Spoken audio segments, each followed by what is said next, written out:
we certainly will maintain this high level of contribution as we pass the torch to our next speaker, Lobna. Dr. Lobna Chérif has been a faculty member of the Department of Military Psychology and Leadership at the Royal Military College of Canada in Kingston, Ontario since 2004. She earned her master's degree in 2001 and her PhD in 2005 in psychology from Laval University in Quebec City, Quebec.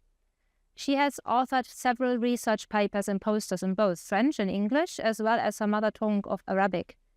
Among her other credentials, Lobna is a positive psychology practitioner and a resiliency trainer, recently receiving certification in 2019 from the Flourishing Center in New York City, New York. Following her passion, she has created trailblazing educational and research programs, including Resilience Plus, which promotes resilience, excellence, and flourishing.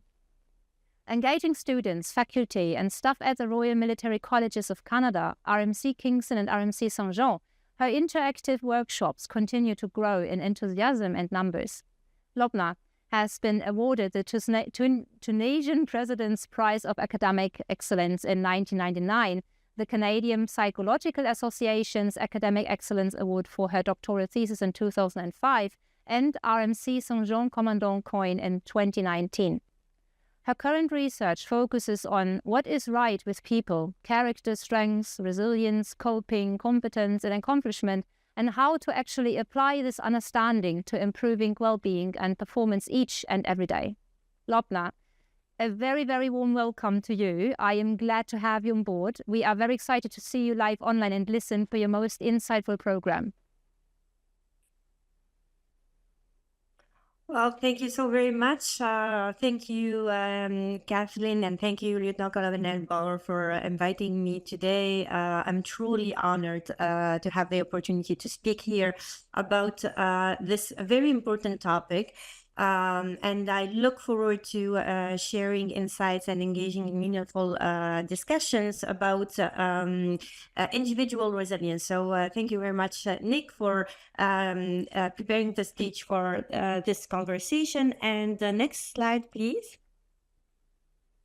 So for us to talk about resilience in leadership and individual resilience, we need to understand again the meaning of resilience in leadership. And Kathleen, you did present a very good definition of resilience, which refers to the capacity to recover quickly from difficulties and to adapt in the face of adversity. But it is not about only bouncing back. It is really about coming back stronger, as you said, and more informed and better equipped to handle future challenges. And in leadership, particularly within the military context, these traits become essential. Leaders are often faced with very high stress situations that require immediate and decisive action. And the ability to stay composed, to assess the situation with clarity, and to guide the team through all this uncertainty is what distinguishes resilient leaders from others. The resilient leaders can maintain stability even in the most turbulent times. When, for example, humanitarian crisis occurs, requiring a coordinated response from both military and the civilian agency, we see resilient leaders in this scenario not only only manage the immediate logistics, but also keep the team motivated and focused despite the immense pressure. So how does a resilient leader maintain this composure and effectiveness in such a challenging situation? Well, we talk about the ABCs of resilient leadership, and it is about mastering and understanding and mastering those ABCs. So next slide, please. These three components, so the affect and the behavior and the cognition, are the cornerstones of how we respond to stress and adversity. By cultivating awareness and control over these three elements, our emotion, our thoughts, and our actions, we can enhance our resilience, and leaders can enhance their own resilience and the resilience of their teams. So let's dive into those ABCs and explore how they shape resilient leadership and how exactly they enable a leader to remain composed and effective in high stress situation. So the first element I would like to for us to share to dive into is the affect, the emotions of the leaders, our emotions as leaders, but also the emotions of our team. This is where the concept of emotional intelligence plays a pivotal role. So next slide, please. So emotional intelligence refers to the ability to recognize, to understand, and to manage our own emotions as well as to influence the emotions of others. In challenging situations, leaders with high emotional intelligence can navigate through stress by maintaining calm, building trust, and fostering a supportive environment. But how exactly does emotional intelligence manifest in leadership? Emotional intelligence is composed of five key components, each of which play a crucial role in leaders' ability to manage themselves and team effectively. Next slide, please. So these components are self-awareness, self-regulation, motivation, empathy, and social skills. So let's take a closer look at each one and see how they apply in a military, civilian leadership context. So self-awareness is the ability to recognize and understand your own emotions as well as their impacts on others. This is fundamental because it allows leaders to be mindful of their emotional responses and how their responses can influence their decision-making and interaction, especially in joint operations. Consider, for example, a military leader working closely with civilian agency during a disaster relief operation. And if this leader becomes frustrated with all the delays, a self-aware leader would recognize this emotion and manage it, avoiding any negative impact on interagency collaboration. Instead, they might take a moment to refocus and approach the situation with patience and understanding. Which brings me to the next component of emotional intelligence, which is self-regulation. So self-regulation refers to the ability to control or redirect disruptive emotions and impulses, enabling leaders to stay composed and adaptable even in the face of challenges. So when we say disruptive emotions, there is no good or bad emotions. There is no positive and negative emotions. It's really about how these emotions are really serving you and serving the objective, your objective. So, for example, again, imagine this the same leader in this joint civilian military mission, and there are unexpected security threats. A self-regulated leader would remain calm, quickly assess the situation, and work with both military and civilian counterparts to formulate a coordinated response that rather than reacting impulsively or with visible anxiety, for example, which could escalate tension. That brings me to the next component of emotional intelligence, which is motivation. And in the context of emotional intelligence, it is about having a strong internal drive to achieve your goals, being committed to the mission, and maintaining a positive attitude even when facing significant challenges. So during a very long, for example, peacekeeping operation, a motivated leader might inspire both military personal and civilian staff to continue working towards their shared goals despite the fatigue, despite the setbacks. And they would emphasize the importance of the mission and recognize the team's effort. This helps keep the morale high and the team focus on the end goal. The next element is also related to all those three. So empathy.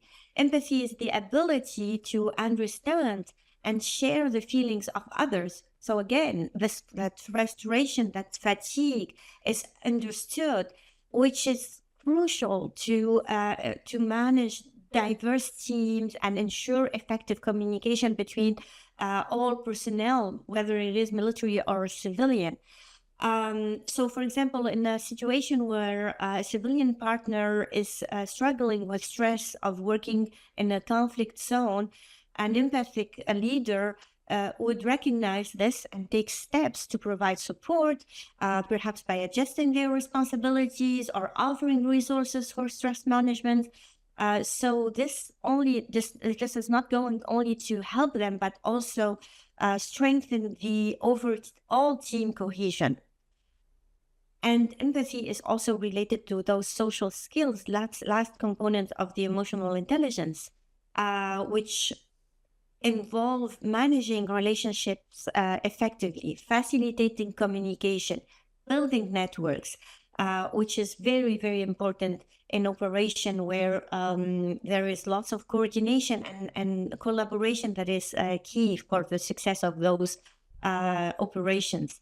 So, for example, if we have some kind of dispute between militaries and civilian personnel, and those kind of challenges require strong social skills that the leader would need to mediate the situation by encouraging open dialogue, finding common ground, ensuring that both sides feel heard and respected, which leads to a solution that satisfies all parties and maintain the integrity of the mission.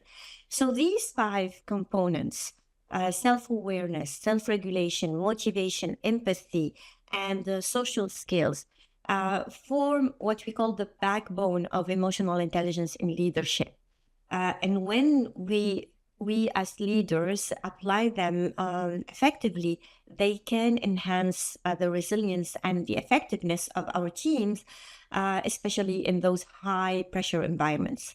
So as we continue exploring resilient leadership, let's keep these components in mind as they are integral in to navigating both everyday challenges and extraordinary crises.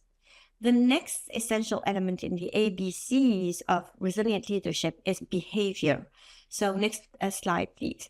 So while our emotions and thoughts shapes our responses to challenges, it's our behavior, our actions, our decisions, and our habits that really determine the outcome. So behavior in this context refers to the conscious choices we make and the habits we develop that guide how we respond to situations. And whether it is making critical decisions under pressure or fostering habits that reinforce resilience, in understanding and mastering our B component is key to effective leadership. So next slide, please.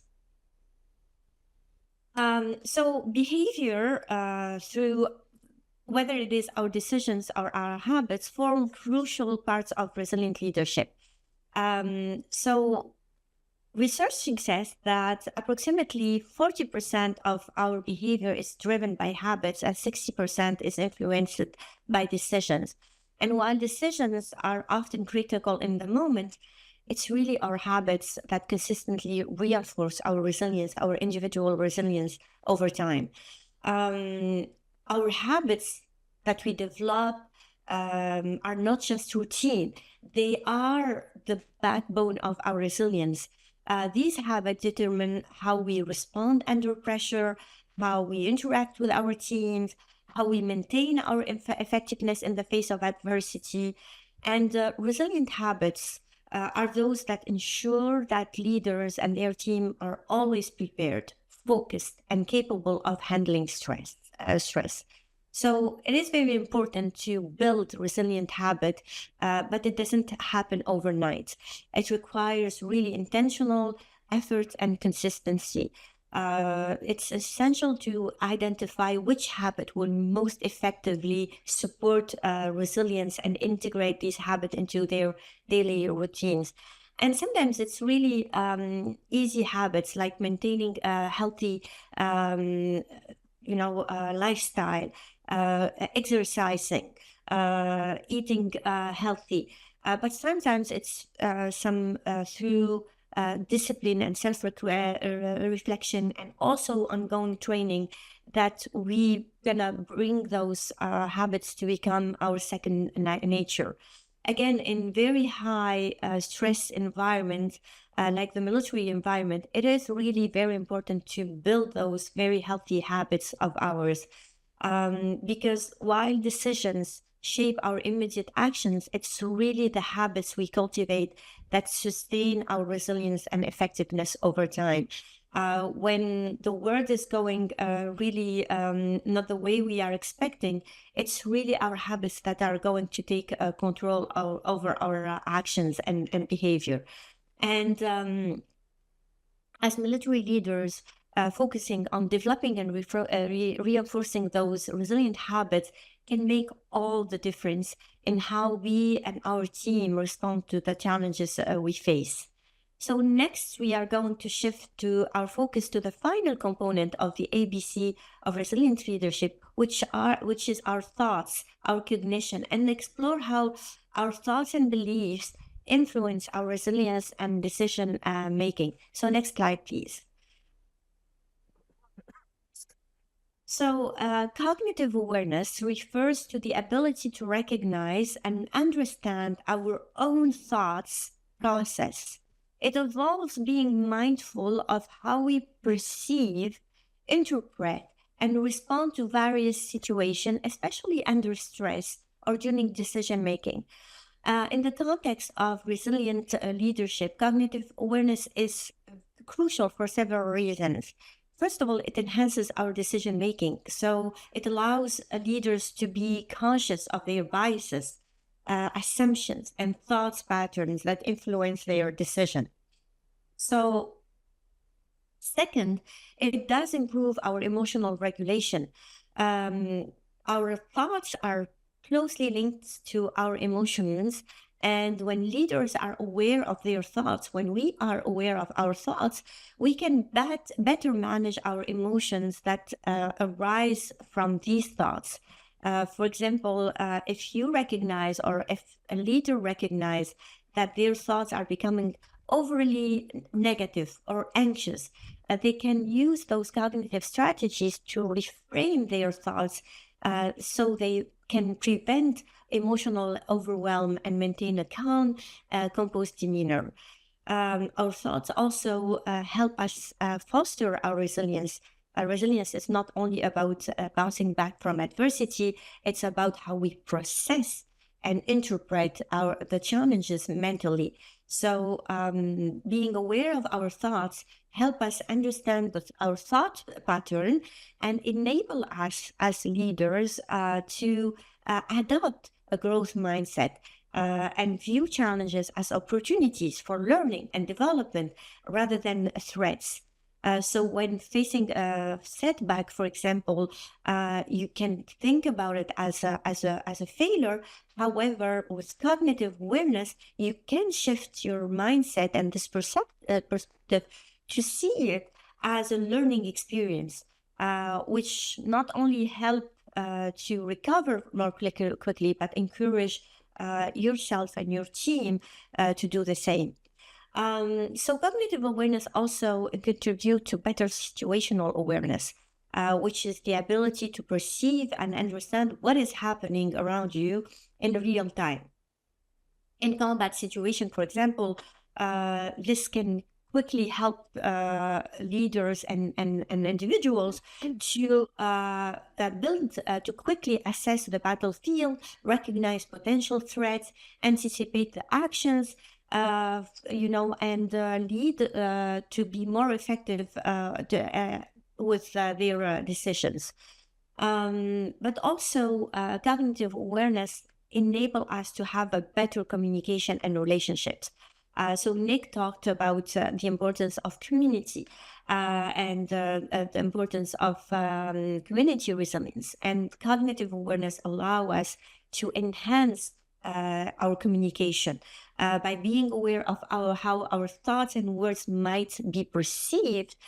We can communicate in a better, concise, and empathetic way, which is crucial to building trust and cohesion within a team.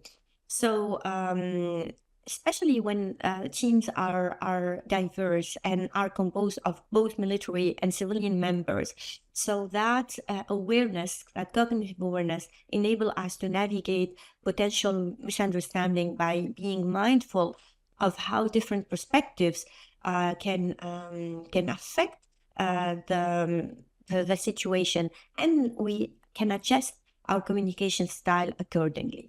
So cognitive awareness is really a vital component of resilient leadership. It allows us to make better decisions, regulate our emotions, foster resilience, maintain situational awareness. It helps with continuous learning, but also communicating effectively. So that is the second component of the APCs. And now it is about thinking also about next slide, please.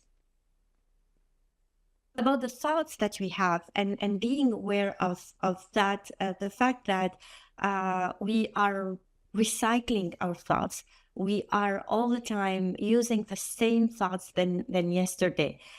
So it is very important for us to be aware again of that fact, and recognize that if we are repeatedly focusing on what could be done, or what could be the thought, or what can be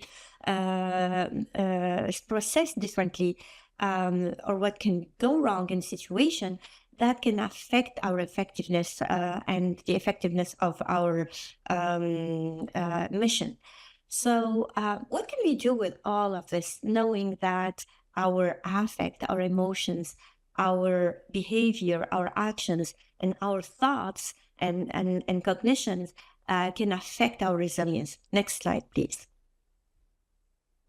Well, managing those ABCs is essential. So one effective tool that can be used to manage these elements, your thoughts, your emotions, and your actions, and to enhance leadership and resilience, is the concept of diffusion. So this concept is originally derived from the acceptance and commitment therapy, and diffusion is a technique that helps individuals create distance from their thoughts and emotions, which reduces their power and influence over our behavior. So diffusion involves stepping back and observing your feelings, your actions, and your thoughts, rather than being entangled in them, rather than being overwhelmed by them. It is about recognizing that those thoughts, those actions, and those emotions are just thoughts, action, and emotion, not necessarily facts or directives that must be followed.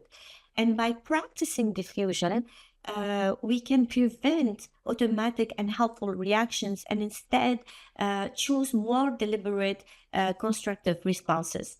So, for example, during a very high stress military operation, a leader might experience intense anxiety or self-doubt, and rather than being consumed by these thoughts and these emotions, and thinking, for example, I'm going to fail my team, A leader can use diffusion to acknowledge that the thought and that the emotion is just a thought or just an emotion, and then refocus on the mission at hand.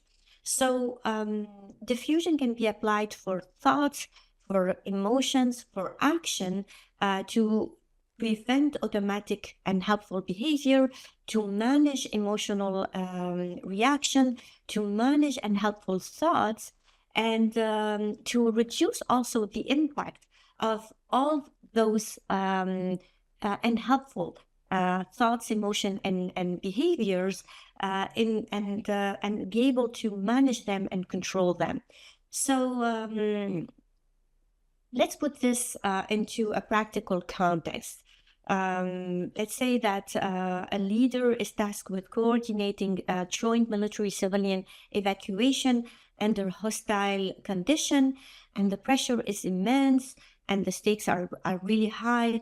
And as the situation unfolds, the leader experiences a flood of emotions, fear, stress, frustration, and a cascade of thoughts. This is too much. What if I fail? I'm not going to make it. My team is not going to make it. So for them to be able to step back and practice diffusion, they can acknowledge those emotions, and they can recognize the urge to rush a decision, and they can use diffusion to pause and consider the best course of action, and they can also maintain this composure, make more informed decision, and effectively manage the teams through the crisis, exemplifying resilient leadership.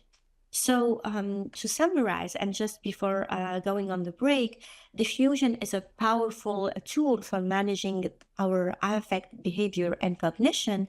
And by creating that distance from unhelpful thoughts and emotions, we can prevent these internal experiences from controlling our actions, and stay focused, calm, and effective, even under pressure, which will be a game changer for leadership effectiveness and enhancing our individual and team resilience. So Kathleen, I think that this is time now for the break. Am I right? Yes, you are. And actually, just quickly, I'm amazed by what you've done so far. So especially building up resilient habits is something that should ring a bell in each of us. And also, well, you mentioned the diffusion part. That sounds very, very easy, but it's actually not. So listening to you, I just try to, well, think about my own behavior, my own thinking. And when I saw your number of thoughts, I was like, oh my, I'm not even sure that I have 6,000 thoughts a day, but it was like I was really amazed. So thank you very, very much for this insightful contribution thus far. Yeah, thank you very much. And you're right, diffusion is not simple. And this is why we're gonna, in the next part, explain how we can do it. Exactly. That's what I wanted to say. I'm very glad you, well, put it first. So I'm very confident that we will maintain this level of high ambitious after our short 5-minute break, folks. So welcome back to our webinar, Resilient Leadership Cultivation. I trust you have been enjoying our presentation so far and are eager to delve into the second part of Lobna's program. Lobna, the stage again is yours. Thank you very much. Thank you.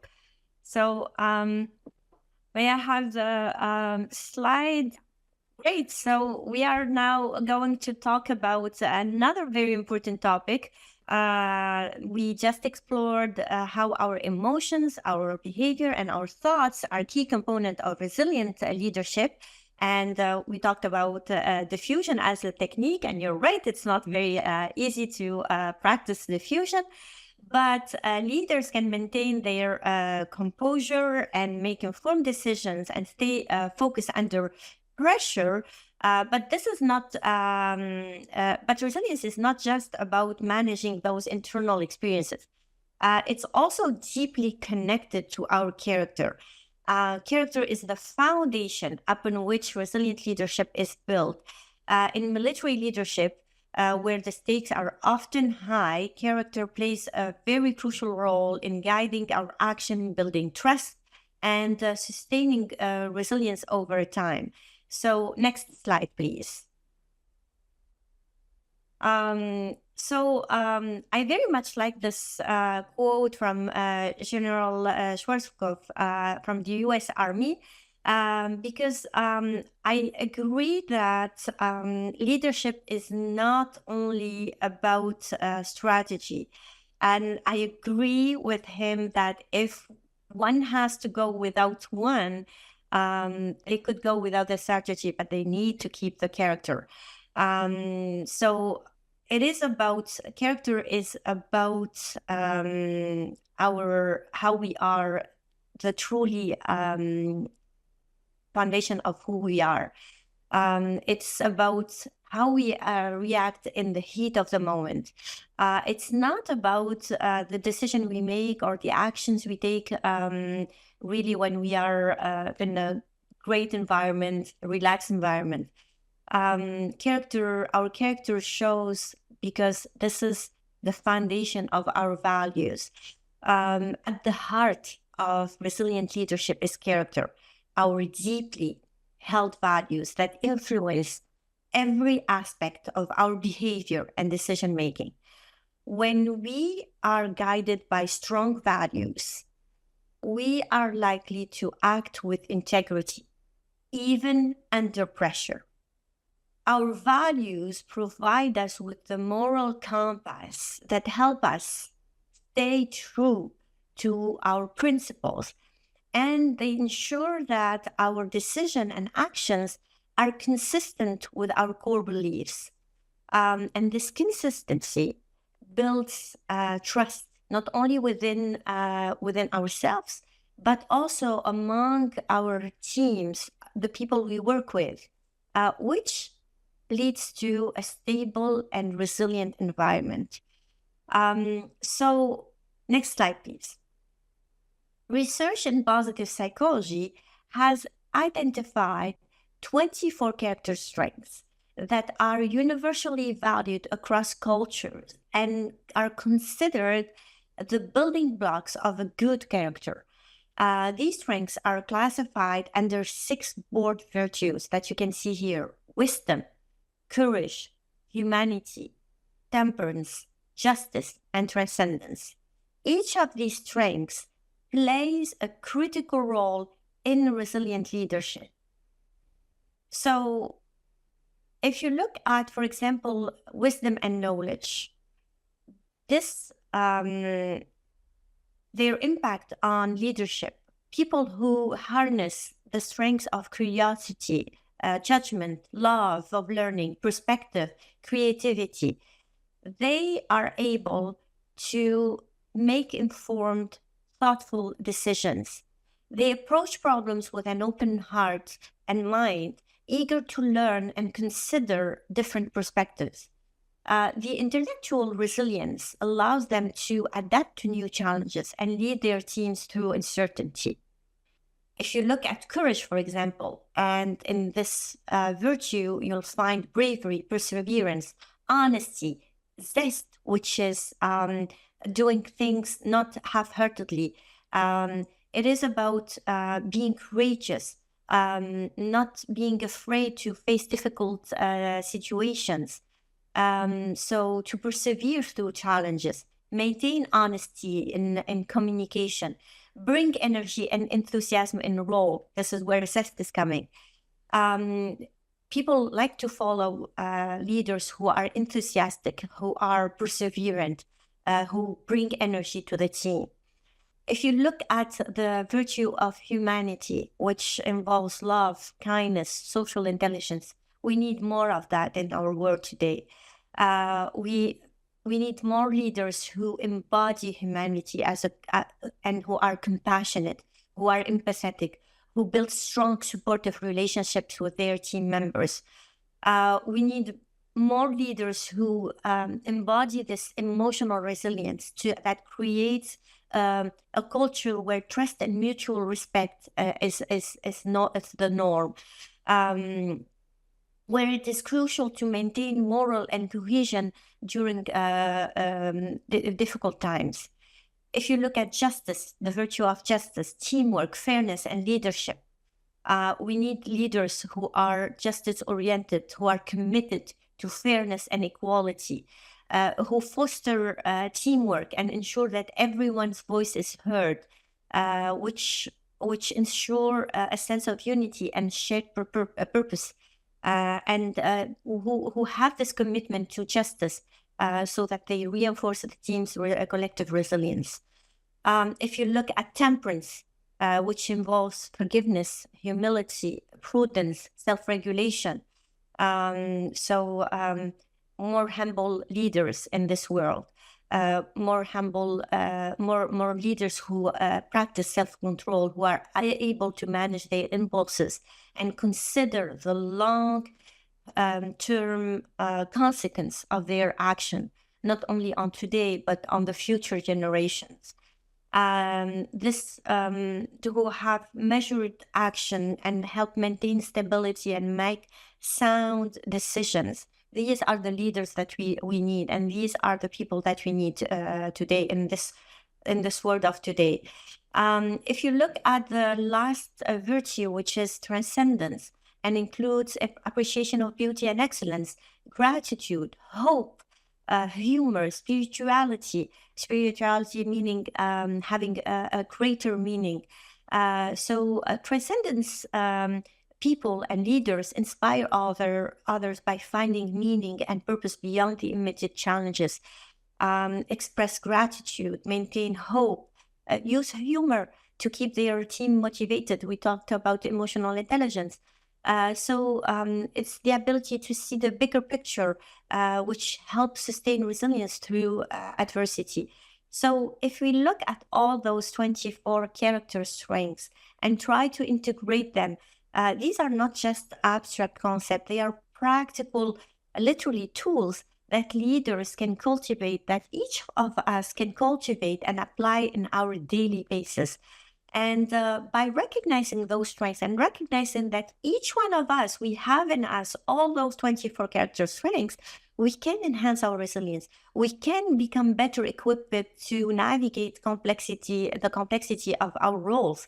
And when we as leaders, or when leaders model those strengths, when leaders model humility, when they model hope, when they model gratitude, when they model justice and fairness, they encourage their teams to do the same, creating a culture of resilience that permeates the entire organization. So think about those as, a whole character strength, but also building our resilience as individual, but also as a team. So when the demands and are intense and the stakes are high, these character strengths are particularly crucial. Next slide, please. And we can also think about not all of them as 24 character strengths, but we can also think about our signature strengths. So in the science of positive leadership and character models, we recognize that people have maybe 5 or 7 of those character strengths that they call their signature strengths. And if you are interested in knowing a little bit more about your character strengths and your signature strengths, next slide, you can go on the VIA website, and there is a free survey that you can try. You will need probably 20 to 30 minutes for you to fill the survey, and you will end up with a report of your character strengths listed from 1 to 24, with the top 5 or the top 7 are what we call your signature strengths. And research shows that people who use their signature strengths on the daily basis, people who tap into their signature strengths on regularly, make it a habit. Remember, we just talked about building habits. Make it a habit to use your character strengths, your signature strengths. those people not only perform better, but they feel better. And even in the context of military leadership, there is lots of research about the impact of using our character strengths. So you end up with, next slide, please. So you can see what you end up with. You end up with a report like this one with your character strengths from 1 to 24. And next slide, please. It is very important. And next, so those are yes, next, please. Yes. So it is very important to understand that this is a ranking of your strengths, and that the last one that you have on your profile are not weaknesses. We're talking about only strengths. So it's about thinking about them as lesser strengths that you are able to work on, that you can be improved, that you can really try to work on developing those strengths. So now that we have an understanding of the importance of our ABCs, our affect, our behavior, and our thoughts, and we understand the importance of our character and when we now understand that we also have those character strengths in us, how can we use this understanding, and how can we use this knowledge to build our resilience, but also to make ourselves and our leaders better, to improve ourselves and to improve our leadership. So next step, please. Next slide, please. So we propose a strategy that's called SPACE for resilient leadership. And this strategy is actually a 5-step approach designed especially to weave together all those concepts we just saw together, we just explored together. So emotional intelligence, behavioral mastery, cognitive awareness, and character strengths into a practical and actionable framework for resilient leadership, including diffusion as well. So let's take a closer look at how can we create space to become more resilient. Next step, please. So when we created this, when my team and I created this strategy, we were very much inspired by a quote by Viktor Frankl, who is a Holocaust survivor, but also an author, a distinguished author. And in his quote, he says, "Between stimulus and response, there is a space. In that space is our power to choose our response." So this is a very important quote to try to remember, because next slide, please. Sometimes we hear people saying, I reacted this way because I didn't have the choice, or I said this because I didn't have the choice, or I did that because I didn't have the choice. But it is very important to understand that we always have the power to choose our responses.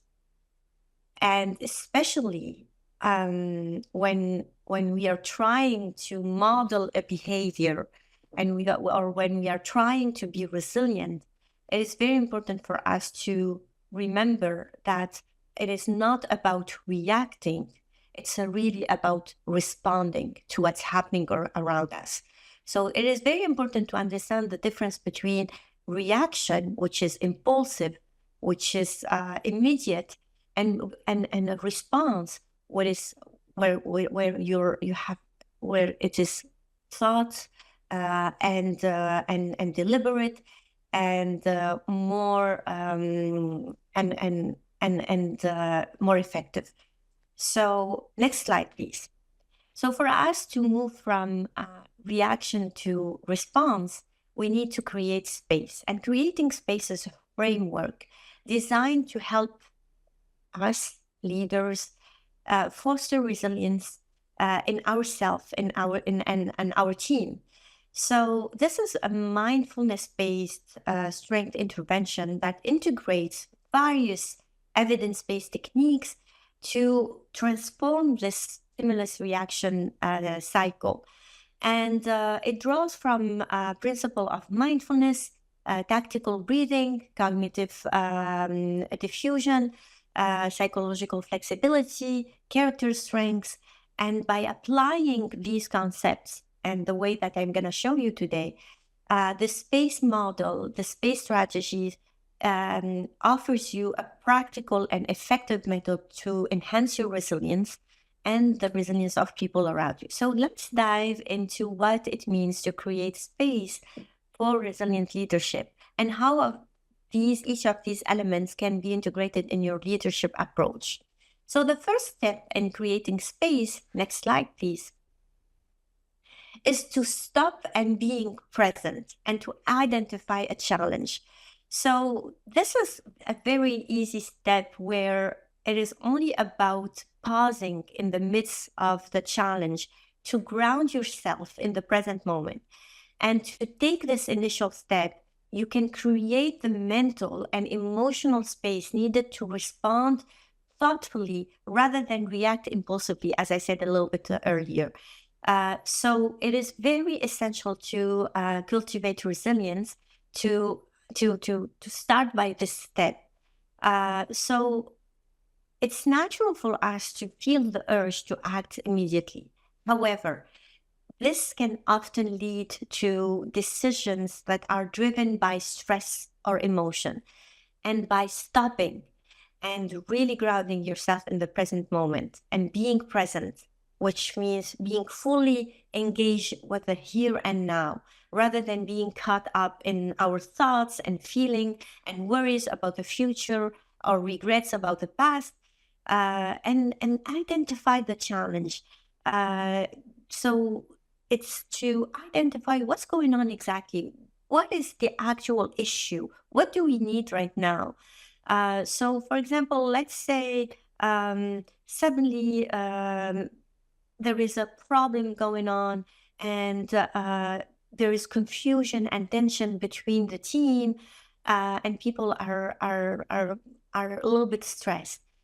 The initial reaction might be to blame others or to try to fix the situation quickly. But if we start to ground ourselves in the present moment, we can take a moment to assess the situation. We can identify the challenge. We can also help the team, ourselves and the team, have a little bit more clarity and reestablish what's necessary to do rather than just reacting. So that's the first step. The second step, next please, slide. Next slide, please. Next one, please. So the next step is to practice tactical breathing. So for those of you who are familiar with tactical breathing or box breathing, this is also, or also combat breathing. This is a controlled breathing technique that's also used in mindfulness sessions. So it is very highly and widely used in military and high stress profession to help individuals manage stress, maintain focus, and enhance performance under pressure. This technique is very simple, but very, very effective in calming the body and the mind, which is a very invaluable tool for everybody, including leaders. There is science behind the tactical breathing. So tactical breathing works by regulating the automatic nervous system, which controls our response, our stress response. So when we are faced with stressful situations, our body natural reaction is to trigger the fight or flight response, which leads to automatically increased heart rate, rapid breathing, heightened anxiety. So tactical breathing helps counteract this by activating our parasympathetic nervous system, which promotes relaxation and reduces stress hormone like cortisol. So next slide, please. So how do we practice tactical breathing. For those of you who are not familiar with tactical breathing, it is very easy. So it is a counting of breathing in for 4, it's holding for 4, then breathe out for 4 seconds and hold for 4 for the count of 4. So it would be breathe in 2, 3, 4, hold for 2, 3, 4, breathe out for 2, 3, 4, and hold for 2, 3, 4. And you would do the cycle 4 times, which help you again bring back your state of calmness. This is a rhythmic pattern, and the reason why it is referred to as box breathing, because it involves 4 equal phases, like you can see on this image, like the side of a square. And it is again about inhaling or breathing in for 4 seconds or 4 counts, holding for 4 seconds or 4 counts, exhale for 4 seconds, and holding for 4 seconds. So repeating this cycle for 4 times, and or until you feel a noticeable sense of calm and control, helps you bring back this state of calm and focus and enhance your resilience. So it is a very easy, and breathing is accessible to you. You do not need an app.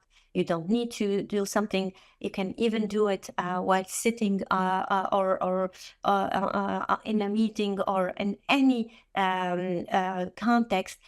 Breathing exists in you, and it's very easy to practice. So now we have, going back to the space strategy, you have identified the challenge or the activating event or the situation. You have practiced that tactical breathing, and you are now back to a state of calmness, and you are ready to process the information. What's next? Next slide, please. The next step in the space is about acknowledging your ABCs. So we just talked about your ABCs, your affects, your emotions, your behavior, your actions, and your cognitions, your thoughts. So it is very important to, once you have created that state of presence and calmness, to acknowledge and accept both your ABCs and others' ABCs. It's about validating your emotions, your actions, and your thoughts, and those of others that arise in that situation, without judgment, without the resistance. So it's very important to integrate this into the context of resilient leadership. So it's very important to understand that those elements are very interconnected. Our thoughts influence our emotions, which in turn affect our behaviors. And by acknowledging and accepting this interplay in ourselves and in others, because we are interacting with others, we can respond more effectively to the challenge that we face. So imagine, for example, a leader in a very critical situation, and they notice their feelings. They notice they are feeling anxiety, and they notice also tension among their team. By acknowledging their emotions, by acknowledging that and accepting this anxiety, both theirs and others, they can address them openly. They can, rather than allowing them to undermine the mission. It might involve saying, I can sense a lot of tension right now. So there you go. We are acknowledging, we are accepting the affects and the emotions that are arising right now. And it's about also trying to focus on what can we do with that. So what can we do with this? Next slide, please. What can we do with those affect, behavior, and cognition? Next slide, please. It is very important to accept and embrace reality without judgment. So when we say accept your ABCs and others, it means that you accept the reality that as a human being, you will have thoughts, emotions, and actions in face of the adversity. But you also will recognize and accept that others also have those ABCs. It doesn't mean that you are going to be passive or you are going to deal with them with resignation. Rather, it's about recognizing reality as it is, which is the first step in effectively managing and responding to it. The importance of accepting and acknowledging our ABCs and others is about building trust. So when we acknowledge and accept our and others' ABCs, we build trust and within our teams. Team members feel seen, heard, and there is an environment of psychological safety that we are building there, which in turn enhance resilience, and people will be more able and more willing to take risks, and share concerns and collaborate, so they feel supported. But also, it acknowledging and accepting the full spectrum of our thoughts and emotions allow us to make informed decisions and balanced decisions. When we understand the emotional landscape of ourself and our team, we can anticipate potential challenges, and we can address those challenges proactively than being caught off guard, which shows our resilience. Um, Next step, please. Next slide, please. So then the next is to also acknowledge that this is an experience, that our emotion, our thoughts, and our actions and others' emotions and thoughts and actions are actually temporary. They are temporary experiences. They are not fixed aspects of our identity, or they are our others' identity. And by recognizing the transition nature of our internal experience, we can avoid becoming overly attached to them and defining ourselves by them. This is a perspective shift, right, which is powerful. It allows us to navigate challenges with greater flexibility and resilience. It allows us to understand that what we feel or what we think, what others feel and think in the moment, does not have to define who we are or who they are, or how we are going to act in the future. So next slide, please. So what actually defines us is our character, and we just talked about character strengths. So this going and really tapping and calling into our character strengths, the quality that define who we are at our best, and they serve as a powerful resource when we navigate challenges.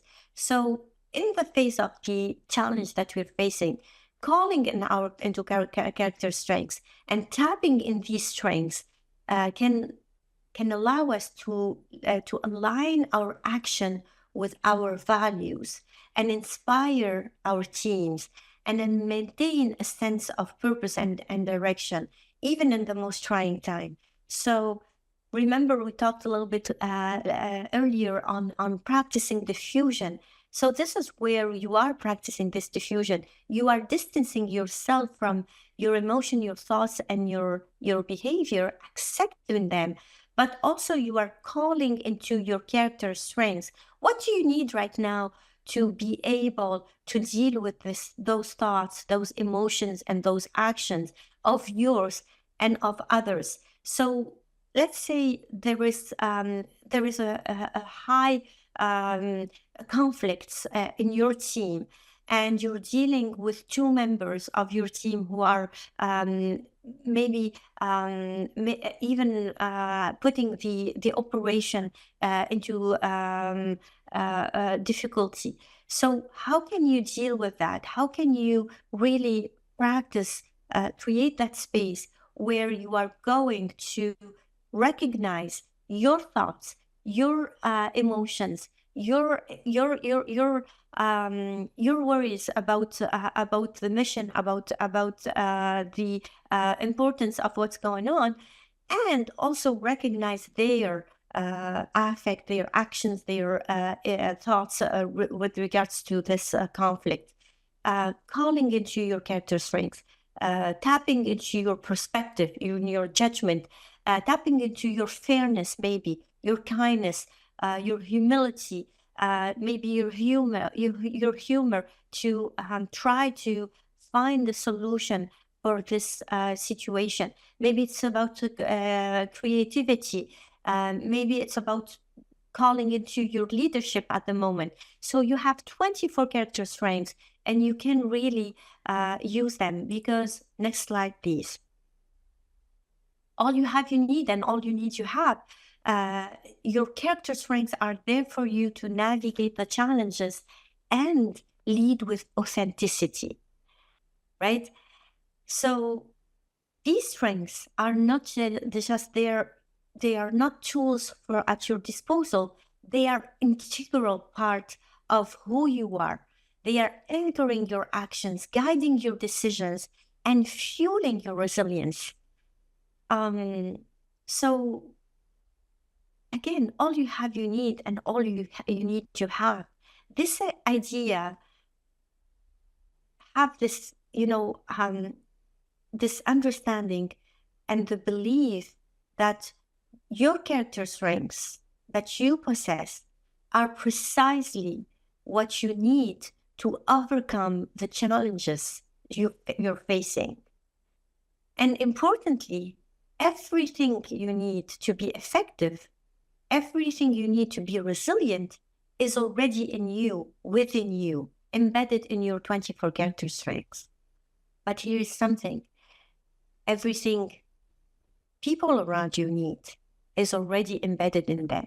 So it's a reminder not only to use your character strengths, but also to remind others of their character strengths, to remind them that they also can be authentic. They also can go and tap into their character strengths to show up to the world in their better self. So the 24 character strengths identified by positive psychology are universal qualities that we all possess. And it is about reminding ourselves and others, the next slide, please, that we all have, for us, creativity, leadership, curiosity, humor, judgment, love of learning, social intelligence, self-regulation, spirituality, forgiveness. All of those character strengths are very important part of us, in us, and they can contribute to our resilience and to the resilience of others. We can use and tap into them. Again, just like tactical breathing, you do not need an app. You don't need to go and look for somewhere. They are already in you, and they are already in the people that you are dealing with, that you are leading, that you are trying to inspire. So as leaders, as human being, we can use those character strengths anywhere and at any time we need to use them. So the next step into this strategy, which is about creating space, is, next slide, please, to empower yourself and to empower others. So calling on your character strengths, calling on any of those character strengths, equip us to lead with resilience in any situation. And these character strengths are the tool that allow us to navigate the challenges, but also to empower ourselves and other around us. So the true power of resilient leadership lies not only into tapping into your own strengths, but also in empowering those around you. When you empower yourself, you unlock your full potential. But when you empower others, you create a ripple effect that amplify resilience across your entire team or organization. Leadership is not about only showing people the way. It's not about commanding. Leadership is about recognizing the strengths of others and recognizing others and looking for others and helping others really flourish and feel empowered. Empowerment fosters a culture of mutual respect, of mutual trust, of mutual support, and shared purpose, qualities that are essential for thriving in both everyday challenges, but also extraordinary circumstances. So when we think about resilient leadership, and when we think about individual resilience, we can think about creating that space that allow us to not, as I said in the beginning, react to challenges, react to adversity, but actually respond, which is the true essence of resilience. Resilience is about responding to situations and growing from and bouncing back and growing and learning. So by creating that space, next slide, please. By creating that space, we empower ourselves, we empower others, but also we are able to create that mindful and strategic approach to navigate challenges with composure, with clarity, and a strong sense of purpose. Next slide, please. So, with a calm and centered mind, you can become in a position to choose your response. You exercise your agency and take deliberate action rather than just reacting to the situation. Your response sets the tone for your team and influence the outcome of the challenge. For example, it helps you have potential consequence, positive consequence. It helps you reflect on your goals, the needs of your team, and the broader context of the situation. When you choose your response mindfully, you can ensure that your actions are aligned with your values and contribute to the resilience of both yourself and your team. So Nelson Mandela once said, may your choices reflect your hopes, not your fears. And when you create space, when you create that space, your choices reflect your values. You're literally showing your strengths in action, your values in actions. In the face of adversity, you demonstrate your values, which means that you stand up for the right, even when it's difficult. You show empathy, you show support, you maintain honesty and transparency. You are vulnerable, but you're authentic. You are leading from the heart, but also from a position of very of strength. You're demonstrating your values. You're building trust. You're building credibility, and you are building a resilient culture within your team.